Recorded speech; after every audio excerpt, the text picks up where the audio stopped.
नमस्कार मित्रांनो. Iran Israel युद्ध. इराणला कदाचित इतकं वाटलंही नसेल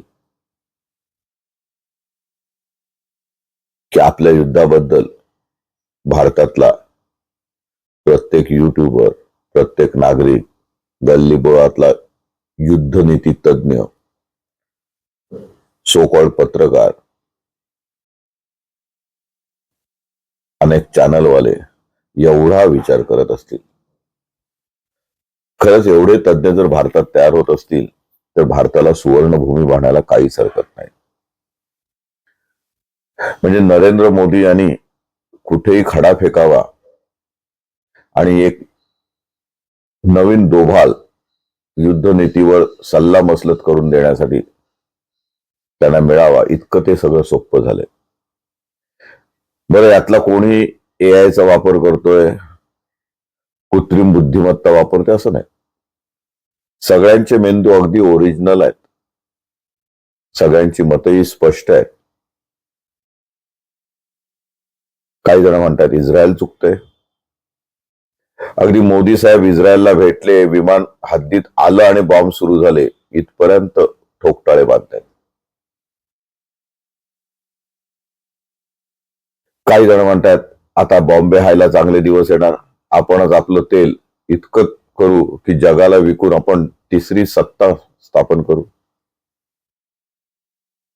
असेलही कदाचित, आपल्याला नाही माहिती. पण म्हटलं चला आपण सुद्धा थोडं पेपर चालूया, टाइमपास म्हणून व्हिडिओ बघूया. भारतीय समाज माध्यमांनी किंवा भारतीय वृत्तपत्रांनी, वृत्तवाहिन्यांनी, युट्यूबनी जितकी बदनामी अप्रत्यक्षपणे आपल्या देशाची केले, मला वाटत नाही तेवढी बदनामी पाकिस्ताननी सुद्धा स्वतःच्या देशाची केली असेल. आपण पाकिस्तान मीडियाला नेहमी दोष ठेवतो, पण अमेरिका कशी चुकली, ट्रम्प तात्या कसे चुकले, मोदी साहेब कसे चुकले, मोदींची युद्धनीती, रणनीती, परराष्ट्र धोरण कसं वाईट आहे, यावर खूप चर्चा होते. अगदी आपण पुरातन दाखले सुद्धा देतो, पौराणिक, ऐतिहासिक आणि अगदी अलीकडच्या काळातले गेल्या 14 वर्षातले मोदी सरकारचे दाखले सुद्धा देतो की त्यांचा नेमका उद्देश कसा होता. ते केवळ अदानी, अंबानी यांच्यासाठी का जगतायत, कसे जगतायत, ते जिथे जातात तिथे नवीन करार कसे होतात, या 2-3 ठराविक कुटुंबांनाच फायदा कसा होतो, संपूर्ण देश यांच्या घशात कसा घातला जातोय आणि तोच देश पुन्हा परदेश धोरणामुळे अमेरिकेच्या, युरोपियन राष्ट्रांच्या घशात कसा घातला जातोय. अगदी अलीकडची घटना, अमेरिकेने पुन्हा एकदा अगोचरपणा केला, आगाऊपणा केला, अनावश्यक टिप्पणी केली आणि त्यांच्या अधिकृत प्रवक्त्यांनी भारताला 1 महिन्यासाठी उपकार म्हणून रशियाकडून मर्यादित स्वरूपात तेल खरेदी करायची परवानगी दिली. प्रतिक्रिया तर उठणारच. मोदी सरकारची प्रतिमा प्रचंड मलिन या एका निर्णयामुळे होऊ शकते, याची कल्पना मोदी सरकारलाही असणार आहे आणि ती प्रतिमा तशी मलिन झाली सुद्धा. पण मोदींना मानणारा एक वर्ग आहे. मग त्यांनी एक स्टेटमेंट दाखवलं की भारताने सुद्धा याला प्रत्युत्तर दिले की आम्हाला कोणाच्या परवानगीची गरज नाही. असेलही कदाचित, पण प्रतिक्रिया वेळेत येणं महत्वाचं होतं आणि ती योग्य माणसाच्या तोंडून येणं गरजेचं होतं.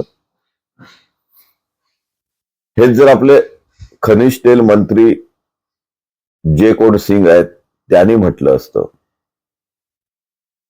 पंतप्रधान साहेबांनी कुठेतरी भाषणात तरी निदान म्हटलं असतं, ट्विट केलं असतं लगेच, तर त्याचा परिणाम योग्य आणि अधिक झाला असता.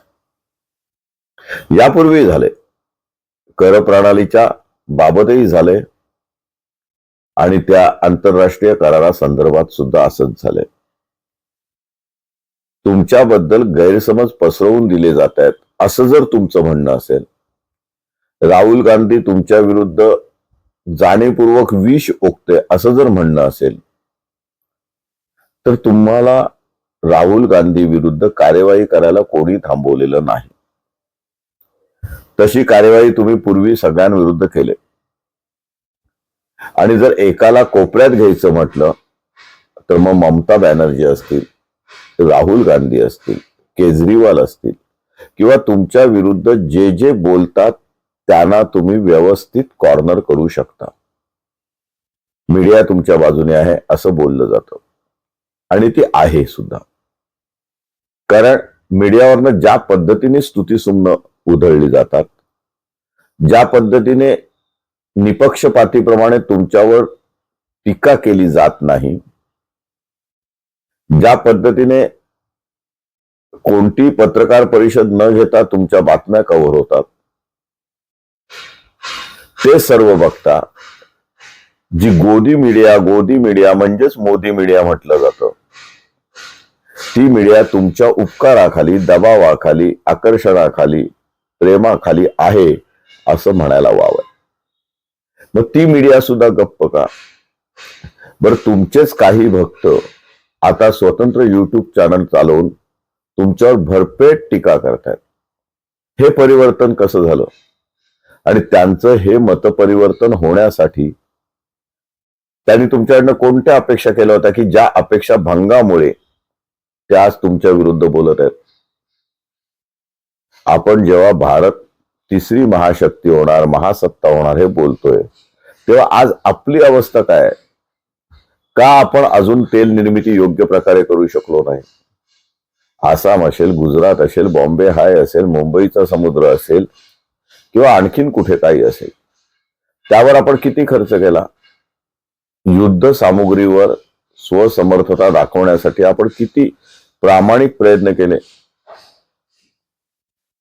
आज एका झटक्यात अमेरिका जर इराणचं नौदल नष्ट करू शकतं, तर उद्या भारताचं नष्ट करणार नाही कशावरून? मग आपल्या पाणबुड्या खरंच त्या क्षमतेच्या आहेत का? आज इराणनी स्वतःचं हवाई दल नसताना सुद्धा जर केवळ क्षेपणास्त्राच्या आधारे आणि ड्रोनच्या आधारे युद्धनीती बदलली, तर मग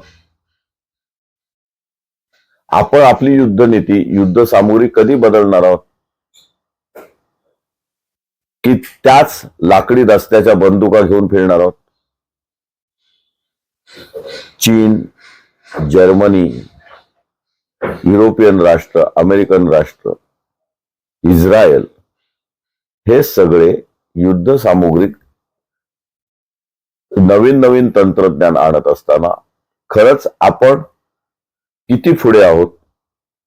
आणि खरंच ही आपली आवश्यकता आहे का, समस्या आहे का, की आपण खरंच अलिप्ततावाद जपणार आहोत? आपण अलिप्त राहायचं ठरवलं असेल तर मग पूर्णपणे अलिप्त का राहू शकत नाही? आपण शांतिदूत बनायचं असेल तर आपण शांतिदूत बनण्यासाठी काय स्टेटमेंट केली, काय प्रयत्न केले? या प्रत्येक गोष्टी नागरिकांसाठी उपलब्ध नसतात याची जाणीव असून सुद्धा या सर्व गोष्टी जनतेसमोर का येत नाहीत? निदान काही महत्वाच्या गोष्टी की आपल्या राष्ट्राची प्रतिमा जी मलिन होत चालली, ती सुधारण्यासाठी आपण काय करतोय? आणि अन्नधान्याच्या बाबतीत म्हणायचं तर खरंच आपण स्वयंपूर्ण आहोत का? आज आयात करणं थांबल्यानंतर जर आपली आर्थिक घडी बिघडत असेल, आपला रुपया लुडकत असेल, आपली चलन व्यवस्था कोडमळत असेल, तर आपलं आयात धोरण सुधारायला नको? जे काय आपण make in India, made in India म्हणतोय, त्याबाबत स्वयंपूर्णता यायला नको? आणि हे सर्व आपण कधी करणार? याकरता म्हणून आपलं परराष्ट्र धोरण काय, आपला आत्मसन्मान, आपली स्वयंपूर्णता, यासाठी आपण ग्राउंड लेवलला खरंच काय करतोय? आपले कार्यकर्ते जे स्तुती पाठक आहेत ते याबद्दल काय बोलतात का? आपले विविध राज्यातले मंत्री, पदाधिकारी, पक्षीय कार्यकर्ते, RSSचे कार्यकर्ते या विषयावर मुख गुळून का गप्प आहेत? या सर्वाचा विचार कुठेतरी होणं गरजेचं आहे आणि हे प्रत्येकानेच केलं पाहिजे.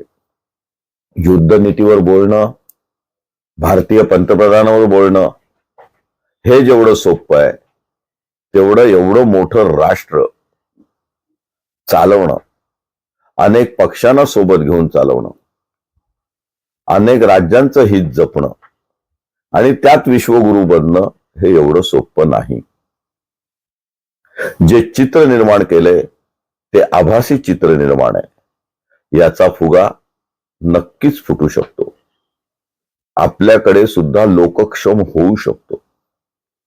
जनता तुमच्यावर आंधळा विश्वास टाकून होती, प्रेम करत होती. ते प्रेम आज तितकंस शिल्लक आहे का? तुम्ही विश्वगुरू बनायच्या नादात भारताकडे, स्वतःच्या देशाकडे तर दुर्लक्ष करत नाही ना? की तुमचं सुद्धा प्रेम बेगडीच होतं, भावना बोथड होत्या? या सर्वाचं उत्तर येणाऱ्या काळात सत्ताधारी पक्षांना द्यावंच लागणार आहे. जाता जाता एवढंच म्हणावं असं वाटतंय की निदान युद्धनीतीबद्दल तरी आणि युद्धाच्या बातम्या जिथे राष्ट्रहित दडलेलं आहे त्या बातम्या तरी खोट्या प्रकारे दाखवू नका. त्यावर वायफळ चर्चा करू नका. अनावश्यक तुमची मतं मांडू नका. प्रत्येक जण युद्धनीतीतला तज्ज्ञ असतोच असं नाही. इराण नेमकं का वागतंय, का कसं वागतंय, अमेरिकेने त्यांच्यावर नेमका अन्याय काय केलाय, हे जर तुम्ही मानवतेच्या दृष्टिकोनातून बघाल तर प्रत्येक राष्ट्राला स्वतःचं हित जपण्याचा पूर्ण अधिकार आहे आणि तुम्ही तो अधिकार घेत असाल, पालकत्व घेत असाल तर पालक म्हणून तुमची काही जबाबदारी आहे. याच्यात UNची महत्वाची जबाबदारी होती, इतर अमिरातीत राष्ट्रांची जबाबदारी होती. गेली अनेक वर्ष ती जबाबदारी त्यांनी वेळेवर पार न पाडल्यामुळे हे युद्ध लादलं गेले. इस्रायलचा साम्राज्यवाद आता लपलेला नाही. मोसादने जो काय धुमाकूळ घातलाय तो प्रत्येक राष्ट्राला सुद्धा धोकादायक होऊ शकतो.